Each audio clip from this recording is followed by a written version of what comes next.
नमस्कार किसान भाइयों, मैं सूरज गौर एक बार फिर से आप सबका स्वागत करता हूं वसुंधरा कृषि यंत्र के इस चैनल में। वसुंधरा कृषि यंत्र जो कि लगभग 30 वर्षों से कृषि यंत्र बनाते आ रहे हैं, वहीं मैं आज आप सबके लिए लेकर आया हूं वसुंधरा कृषि यंत्र द्वारा बनाया हुआ भूसा पंप या स्ट्रॉ लोडर मशीन भी हम इसे बोलते हैं, जो कि आप सब देख सकते हैं। ये वसुंधरा कृषि यंत्र द्वारा बनाया हुआ मशीन भूसा पंप रखा हुआ है, जिसके बारे में मैं आपको बता देता हूँ। ये मशीन का आप जो चेचिस देख सकते हैं, ये चेचिस हम इसका 5x2.5 के हैवी ड्यूटी चैनल पर इस मशीन को बनाया जाता है।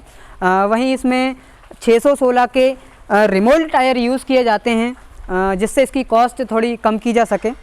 बाकी इसमें जो आप ये ड्रम देख रहे हैं, ये इस ड्रम होता है। इस ड्रम में जो साइड में जो ब्लेड यूज़ की जा रही हैं सारी, इस तरीके से ये कनेक्शन जो दिए जा रहे हैं, ये सब हम पूरा मिक वेल्डिंग यूज़ करके पूरा अच्छी तरीके से इसकी पैकेजिंग होती है, जिससे एयर इससे बाहर लीक ना हो सके। बाकी ये आप देख सकते हैं, इसका ये जो ड्रम की जो साइड प्लेट होती है वो 3 mm की होती है, और जो अपर शीट होती है वो 5 mm की होती है। ये आप ये देख सकते हैं, ये इसका सेक्शन पाइप होता है, ये कुछ 6 इंची का सेक्शन पाइप होता है। उसी तरह ये डिलीवरी पॉइंट इसमें 6 इंची का डिलीवरी पाइप होता है। ड्रम के अंदर हम एम्पाइलर सिस्टम यूज़ करते हैं। कुछ अदर कंपनियां होती हैं जो इसमें पंखड़ी सिस्टम देते हैं। हम इसमें एम्पाइलर सिस्टम यूज़ करने का हमारा मकसद होता है कि इससे ज़्यादा वैक्यूम मिल सके, ज़्यादा से ज़्यादा भूसे को ये अपना अच्छी तरीके से फेंक सके।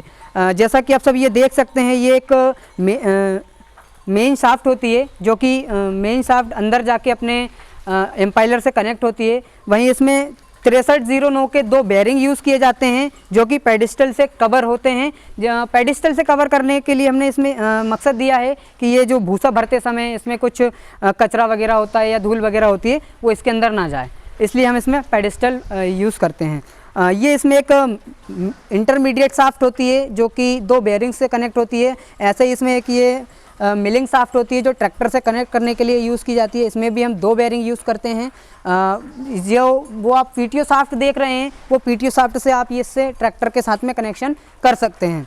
बाकी इसमें जो पुलियाँ आप देख रहे हैं, हम इसमें 4 पुलियों का यूज़ कर रहे हैं। 2 5 इंची की पुली इसमें यूज़ हो जाती हैं, और बाकी 2 12 इंच की पुली इसमें यूज़ की जाती हैं।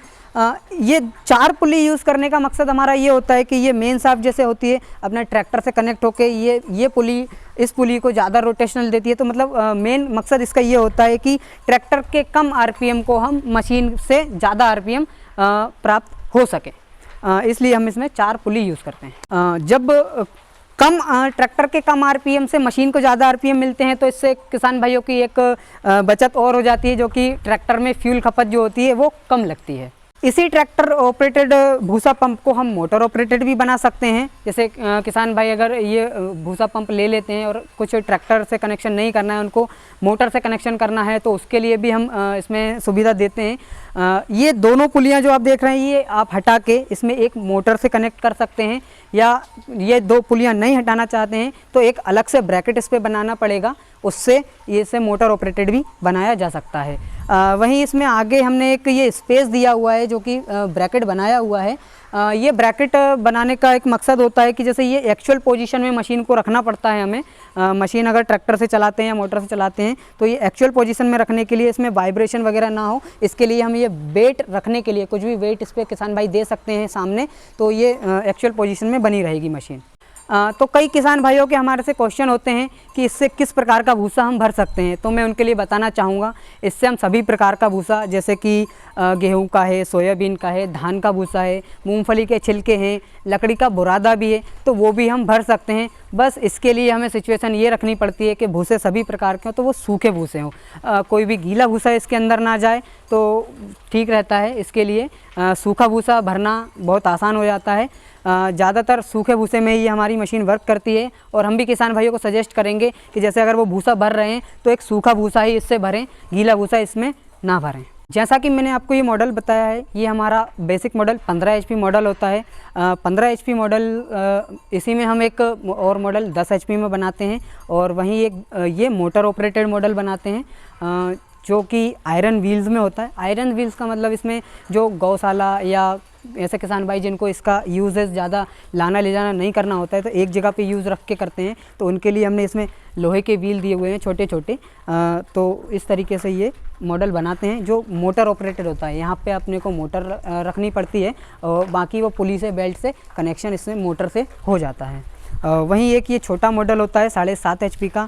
ये भी छोटे किसान भाई जो कि कम भूसा या कम जगह में करना चाह रहे हैं उनके लिए एक 7.5 HP मॉडल भी बनाया जाता है। ये भी मोटर ऑपरेटेड होता है। यहाँ पे मोटर रख के हम कनेक्शन बेल्ट और पुली से कर सकते हैं। जैसा कि हमने छोटे मॉडल की बात करी, ये 7.5 HP का होता है।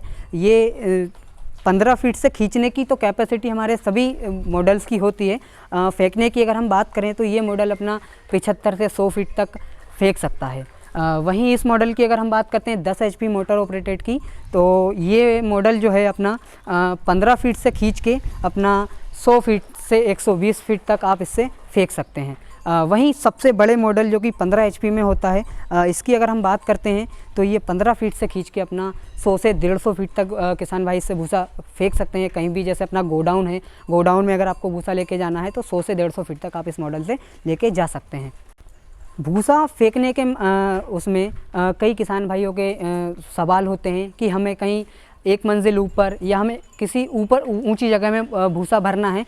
तो मैं उनके लिए बताना चाहूँगा कि इस मशीन को हमको 45 डिग्री के एंगल पर, एक 45 डिग्री का एंगल सीढ़ी नुमा हमें रखना रहता है और पाइप को हमें पूरा सीधा एक दिशा में रखना रहेगा, सीधा रखना रहेगा, जिससे कि ये 50 फीट तक अपना भूसा ऊपर भी फेंक सकता है। जैसा कि आप सब देख सकते हैं, ये अंदर जो इसमें एम्पाइलर यूज़ होते हैं सभी मशीन में, ये 5 mm की शीट से बना हुआ एम्पाइलर सिस्टम होता है, जो कि हर एक स्टॉल ऑर्डर में हम एम्पाइलर सिस्टम ही देते हैं। कोई भी हमारे स्टॉल ऑर्डर में पंखड़ी सिस्टम या इस तरीके से कोई भी पंखड़ी यूज़ नहीं होती है। मेन बेसिक ये 5 mm की शीट से बना हुआ एम्पाइलर यूज़ होता है। तो भूसा पंप का यूज़ करते समय आपको कुछ इसके लिए सावधानियां भी बरतनी रहती है कि जैसे ये इसका एम्पाइलर है, इसमें आप भूसा भर रहे हैं तो उसके भरते समय कोई पत्थर ना जाए। पत्थर जाने से कभी क्या हो जाता है कि ये इसकी अनबैलेंसिंग हो जाती है। अनबैलेंसिंग होना मतलब ये एक अनबैलेंस हो जाता है तो इसमें कुछ नुकसान होना संभव हो सकता है। तो उसके लिए आप इसकी बैलेंसिंग करवा सकते हैं कोई भी अपने लोकल मार्केट में, या जैसे आपके पास अवेलेबल नहीं हो पाता है इसका बैलेंसिंग कराना तो आप हमारे फैक्ट्री पे भी इसको ला सकते हैं और इसको बैलेंस करा के यूज़ कर सकते हैं। कुछ सावधानियाँ सभी स्टॉल ऑर्डर्स के यूज़ करने में या भूसा पंप यूज़ करने में हमें बरतनी चाहिए, जो कि इनके जो बेयरिंग्स होते हैं इनमें सभी ग्रीसिंग वगैरह टाइम से होना आवश्यकता होती है। और भूसा जो है हमें सूखा ही भूसा भरना है, कोई गीला भूसा नहीं भरना होता है, और जो भी पत्थर वगैरह हो वो ना जाए उसके लिए सावधानियां किसान भाइयों को बरतनी रहती है। भूसा भरते समय हमें एक ये चीज़ ध्यान रखनी रहती है कि जैसे जो हम पाइप जो भूसे के ढेर में रखते हैं उस समय हमें एक ध्यान रखना ये रहता है कि कुछ हवा उसमें जानी चाहिए, ज़रूरी होती है। 20% आपको हवा देनी रहती है, बाकी 80% उसमें भूसा जाना चाहिए। तो इस तरीके से कोई हम यूज़ करते हैं तो भूसा पंप आपका अच्छा वर्क करता है, जिससे किसान भाइयों को कोई भी नुकसान होने से संभावना कम हो जाती है। किसान भाई इस मशीन को घर बैठे भी मंगवा सकते हैं। उसके कोई भी अधिक जानकारी के लिए आप मेरे दिए गए नंबर पर संपर्क कर सकते हैं, या मुझसे डायरेक्ट आके आप फैक्ट्री या हमारे ऑफिस पे आके भी मिल सकते हैं, संपर्क कर सकते हैं। मशीन आपको डिलीवर्ड भी कराई जाती है और आपको घर बैठे मशीन अवेलेबल भी हो जाती है।